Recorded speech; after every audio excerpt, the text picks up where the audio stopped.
Hi, this is Ken Salvail from Ken's Horticultural Services and KelownaGardens.com.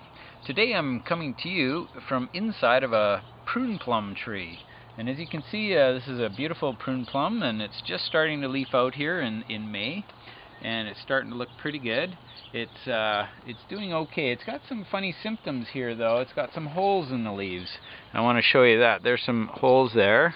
And there's also holes on this one. Look at this leaf. Wow, it just looks shredded almost. You can see those holes, and some people would immediately think that that's an insect that's eating that leaf, but it's not. It's actually a fungus that causes that.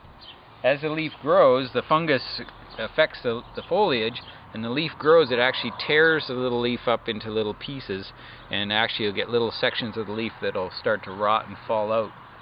This disease is common on any of the single stone fruits. It's called Coryneum Blight. It's very common, causes little dead twigs throughout the trees. On apricots, you actually get this little gobs of sap showing up all over the trees. So Coryneum Blight, you can actually cure the problem by applying a copper spray in the fall, which is what a lot of orchardists will do. Typically before the leaves fall, so it's usually around the end of September, and of course after the crop is finished. And so, yeah, this is a nice little tree. We have some leaf roller caterpillars in here, which are always exciting. Here's one maybe in here. We can have a look.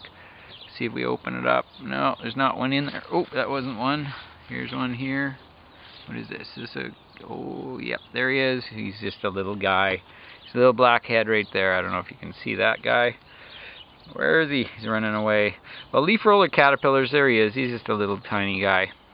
He's going to grow. He'll hang from a thread. You see he's hanging from a silk thread there. I'll just grab him. Anyway, tiny little guy. He's minuscule, but he's going to grow about an inch long, and he'll eat some leaves as well. These guys will cause some little holes in the leaves, but nothing to worry about. You know, the birds love to eat these little leaf rollers. You'll see them hanging upside down and picking the little caterpillars out of the rolled up leaf. So again, really causes no problem to the tree. The tree doesn't really care if it has a few insects on it here or there. It's absolutely normal. Here's some aphids on the tip of a stem. You know, I can break that little piece off, and you see the leaves get kind of curled up, and up inside there's usually some aphids inside of there. These aphids, there's not very many of them in here, but there's been some issues here. But anyway, curling leaves on the tip. If you do find gobs of aphids there, sometimes you can just pick them off like this and just discard them, and that'll get rid of those, or reduce their populations anyway. So that's basically it. Prune plum trees are self-pollinating. This is an Italian prune plum, so I don't really have to do anything with it. This one bloomed beautifully, but I am expecting a slightly smaller crop this year. But if you keep tuned in, from time to time we'll talk more about prune plums and what to do with them, especially when it's time to harvest. So remember to keep tuned in from time to time to KelownaGardens.com for more information.